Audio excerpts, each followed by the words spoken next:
कमल जी ये वो माका गांव में एक ब्याह हो आका तीज को जाडो साओ। अब आका तीज यान को जाडो साओ ना सारी व्यवस्था पहली करनी पड़े 5-5 6 महीना पहली मैरिज गार्डन सारा। अब साहब घोड़ी वाला कर लिया, टेंट कर लिया, हलवाई कर लिया, पंडित जी कर वो भूल कर पंडित जी बुक नहीं करे। ब्याह का पलवट दिन बाप रे बेटो दोनों बेटर लिस्ट बनावा लगा। बोले घोड़ी वालों को और वो बैंड बजाओ भी होगा और हलवाई जी भी होगा। बोले पंडित जी कौन सा करे छोरा? बोले बापू पंडित जी तो थाने करना। अरे बोले छोरा मत तेरे भरोसा रखो। बोले बापू मत तेरे भरोसा रखो। ब्याह का पलवट दिन अब पंडित जी बिना फैला किया करा जना बेचारो वो डोगरो भाग्यो एकानी वो छोरो भाग्यो जखा पंडित जी कन जाए जखा पंडित जी बुक पहले सु। बोले यार मेरे तो 2 सवाली अड़ार, कोई के मेरे 3 सवाली अड़ार, कोई के मेरे 4 सवाली अड़ार, एक ही पंडित खाली नहीं मिले। आखिर में साहब अंतिम संस्कार करा बोलो एक पंडित खाली नहीं। बोले यार पंडित जी ब्राह्मण को बैठो किया जा तू ही फेरा करा कमल जी को। बोले तो किताब लिया भी मैं टीप रिवाज दीजिए। बोले ठीक है पर देख मेरी आदत पड़ी मैं अंतिम संस्कार कराऊं। बोले यार किया करा ब्राह्मण को बैठो तो तू ही छलटा सके काम तेरे बिना ब्याह किया है। अब ल्यो मजा साहब कर्म कांडी पंडित अंतिम संस्कार करा बोलो पंडित भाई का फेरा करावा आएगो है। सो पहली बींदी ने स्नान कराओ बटे आतो मंत्र बोलो। बोले ओम वक्रतुंड महाकाय सूर्य कोटि संप्रभ निर्विघ्नं कुरु मे देव सर्व कार्य सर्वदा। बोले लियाओ जी लियाओ वो जोड़ो पिंड लियाओ। अरे बोले पंडित जी थारी अकल भांग खाई है भाई का फेरा है सुसु बोल रोली मंगा मोली मंगा दोबड़ी का तामड़ा मंगा दोवा को पिंड तो। अरे बोले क्षमा जुजमान गलती होगी अब ध्यान रखा। पंडित जी फिर मंत्र बोलिया ओम वक्रतुंड महाकाय सूर्य कोटि संप्रभ निर्विघ्नं कुरु मे देव सर्व कार्य सर्वदा। बोले बुलाओ जी बुलाओ बींदने का भाई ने बुलाओ। बोले महाराज पाटा पर उतारवा तड़ी मामा की जरूरत पड़े ते भाई ने का तड़ी बुला रहे हो। बोले अरे ताकि मर्जी जच्चा जगह ने बुलाओ पर जल्दी बुलाओ बार द्वार की बस जबाड़ी है। अरे बोले भाई का फेरा है पंडित जी है। बोले क्षमा गलती हुई अब के ध्यान रक्षा फेरा का माए फिर मंत्र बोलो ओम वक्रतुंड महाकाय सूर्य कोटि संप्रभ निर्विघ्नं कुरु मे देव सर्व कार्य सर्वदा। बोले बीनी परिक्रमा लगा बता नहीं खड़े हो जाओ। अजय बोले परिक्रमा तो मेरे लाके लगा है फेरा खावा नहीं बोलो। और बोले क्षमा गलती हुई। अब इन का फेरा चल रहे तो लुगाए गीत थोड़ी का पंडित जी का देखा उसका कहीं बोले पंडित जी लुगाए कहीं दीदा फाड़ देखो कोई बाहर बोलो करो मैं हरदोशी का हो। अरे बोले पंडित जी बनी का गीत गाया करे भाई का फेरा ही नहीं। बोले क्षमा गलती होगी आदत छूट ही नहीं सके की हालत में नहीं छूटे। कमल जी वो होटल पर 2 जना गया। बोले भाई जी एक चावलों की प्लेट ले वेटर यार दोनों के बीच में चावलों की प्लेट रख दी वो चावल खबा को अद्भुत तरीको एक जुड़ू मुंडो फाड़े दूसरो चावलों की चमची भरे दूसरो मुंडा बगावे ना 2-4 दाना दूसरो बगावा की वजह से मुच्चा का लाग जाए ना चमची से फिर मुच्चा का चावल साफ करे फिर मुन्ना बगाओ फिर प्लेट में ले फिर मुन्ना बगाओ। मैं पूछ लिया भाई जी चावल खा रहे हो मजा ले रहे हो? अरे बोले भाई जी खा रहे तो चावल यहाँ पर मैं तो कारीगर हाथ को लिपाई की प्रैक्टिस वो माका गांव में एक जना तो बंदूरी काट रहे बींद की बंदूरी काट रहे बींद ने घोड़ी के बांध में लो। मैं पूछ लिया बींद ने घोड़ी के बांध में लो बंदूरी काट रहे हो झांकी काट रहे हो? अरे बोले काट रहे तो बंदूरी अपनी का लखना सू झांकी बन गई। मैं पूछो कोई का लखना तरा माड़ा किया? बोले वो सड़ो ब्याह शाह में रिप्या चुक गया करे। हाँ तो छुट्टी ले जगह पंडित जी फिर मंत्र बोलो ओम वक्रतुंड महाकाय सूर्य कोटि संप्रभ निर्विघ्नं कुरु मे देव सर्व कार्य सर्वदा। जित्तार में एक अचपड़ो बराती हूँ वो बोल को महाराज एक ही मंत्र जानो बोल क्यों नहीं? मैं देख रहा शुरू से ओम वक्रतुंड एक ही मंत्र सु काम चलता है। बोले अच्छा मैंने कमजोर पंडित समझा के दूसरो मंत्र सुन तुरंत गैर बदलो दूसरो मंत्र बोलो।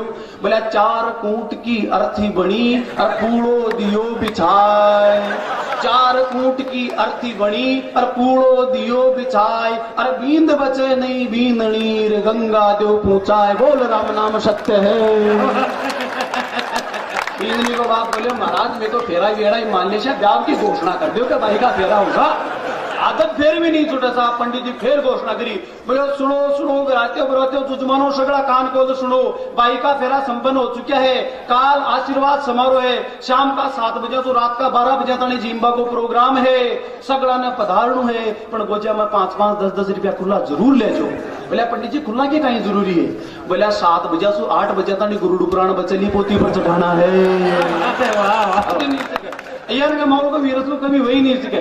वो एक मध्य प्रदेश को कभी हमारा गांव आयो गपार साहब मैं बाजरो कटवारी बाजरो तो जानू आपसे गला खूब बाजरो थ्रेसर जो बाजरो कटवारी बाजरो को हाथ में ले रही मुंडम फाक्यो। बोले वो कहीं है मैं बोले बाजरो बोले यार बाजरा तो कच्चा भी खा सकते, एकमात्र अनाज बाजरो वेचकर कच्चो भी खा सके आप। बोले बाजरा तो कच्चा ही खाते, क्या तुम ऐसे कच्चा ही खाते हो? मैंने कहा नहीं, हम कच्चा नहीं खाते।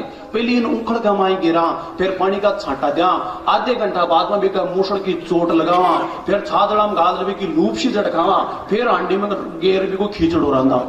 अरे बोले यार ये बाजरा तो ऐसे खूब स्वाद लगता है, तुम इसके साथ अन्याय अत्याचार करते। ये बाजरा तो ऐसे खूब स्वाद लगता है, तुम इसके साथ अन्याय अत्याचार, इसको पीटते हो। ये बाजरा तो ऐसे खूब स्वाद, यहाँ करता करता बैठो 1.5 किलो बाजरू खाओ।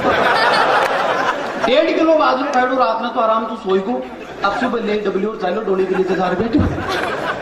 अब रात को 1.5 किलो बाजरू खाई लो, सुबह डोली के नीचे 1.5 घंटा था कणस तो रही हो। तमाम प्रयास उसके विफल रहे, कोई परिणाम नहीं आया। चेहरो तमतमार लाल चिट, आंखों निकल निकल बारह पड़े और पसीना पूछ तो आयो, पसीनो पूछ तो आयो। बोले भाई गजेंद्र एक बात बताऊं रे, बोले भाई गजेंद्री थोड़ा बाजरा का तो डोली जूत खा पाला वो आदमी मैंने गजे। बोले यार ये आदमी के आगे की ओर बात तो मजा आ रही है, जोरदार ताली बजा दिया। देवता कदीरम को बावला था के महाकाल गला, महाकाल को श्रृंगार तो मैं ही करा।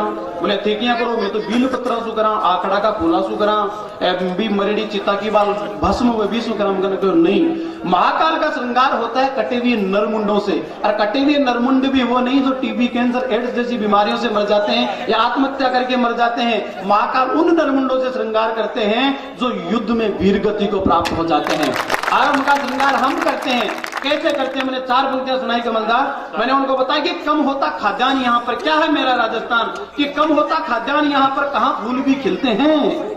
अनाज बहुत कम होता है, फूल भी नहीं। कम होता खाद्यान्न यहाँ पर, कहाँ फूल भी खिलते हैं। और सदा नीरावी हमेशा बहने वाली नदी एक भी नहीं राजस्थान में। कम होता खाद्यान्न यहाँ पर, कहाँ फूल भी खिलते हैं। सदा नीरावी एक नहीं है, निर्जर कहाँ उफनते हैं। फिर भी कुछ तो होगा कि मेरी मिट्टी जानी जाए। महाकाल की मुंडमाल में शीश यहीं से मिलते हैं, महाकाल की मुंडमाल में शीश यहीं से मिलते हैं। मैं भी गेर बदल गलत करी तो मेरा काम ही चालू रखू है। आप राजस्थानी आदमी दी चुपचाप भी बैठे हो तो उठा पड़ जाए कमलदाता भाई, वो राजस्थानी आदमी क्यों उठा पड़े। 4 पंक्तियां कविता सुनाऊं कि मैं बस में जा रही हूँ, मूंगफली खा रही हूँ और जगजीत सिंह की गजल गुनगुना रही हूँ। तीनों काम ध्यान रखना, बस में जाना, मूंगफली खाना, जगजीत सिंह की गजल गुनगुनाना। बस में जा रही हो, मूंगफली खा रही हो और जगजीत सिंह की गजल गुनगुना रही हो तो सारली सीटाड़ो बोले भाई साहब, सारली सीटाड़ो बोले भाई साहब, राजस्थान का रह बड़ा होके मंच पर बाकी बावड़ी कविता का बड़ा होके मैं बोले भाई जी तने किया ठापड़े हो, तो वो बोले भाई जी मनिया ठापड़े हो थे गजल ने कबाली की जिया गा रहा हूँ। वो बोले भाई जी मनिया ठापड़े थे गजल ने कबाली की जिया गा रहे हो और सामने लेडीज सवारें देखकर गुली बगा रहे हो और चेका खा रहे हो। वाह वाह वाह। एक राजनीति सुचिता का धनी राव साहब बेटे, तो एक छोटी सी कविता के माध्यम से बताऊं राजनीति में सुचिता कितनी महत्वपूर्ण है कि एक बेटी को बाप आपकी बेटी ले नर्सिंग कॉलेज में पुग्यो, एक बेटी को बाप आपकी बेटी ले नर्सिंग कॉलेज में पुग्यो, 4 प्रिंसिपल का सामने नमस्कार में झुक्यो, बोले प्रिंसिपल साहब एक फार्म दो वो भरनु है और अपनी बाई को नर्सिंग में एडमिशन करनु है। तो बेटी को बाप बोले जिसकी साहब जी थारी बाई है वह हमारी भी बाई है, इको फार्म मई भर देती हूँ, बताओ इको नाम का ही है। तो बेटी को बाप थोड़ो सकुचायो, थोड़ो शर्मायो, आखिर में हिम्मत करके बेटी को नाम बतायो। बोले जी बेटी को नाम है भंवरी। बोले जी बेटी को नाम है भंवरी। नाम सुनता ही प्रिंसिपल ना आएगी डमरी, वो तो कुर्सी पर बैठे बैठे दूसवा लागो और आबाड़ो भविष्य भी ने पहले सूझवा लागो। वो बोले जी मारो तो ताने क्यों खतरो ही है, भाई को एडमिशन कराया क्यों खतरो ही है। मने लागे थारी कुंडली में शनि की टेढ़ी चाल है, क्योंकि हमारे कचपड़ो टावर पड़े जी को नाम महिपाल है। कविता बन जाती है साहब। अब मजा आ रहा था, ताली बजाओ तो डंकी कविता सुना।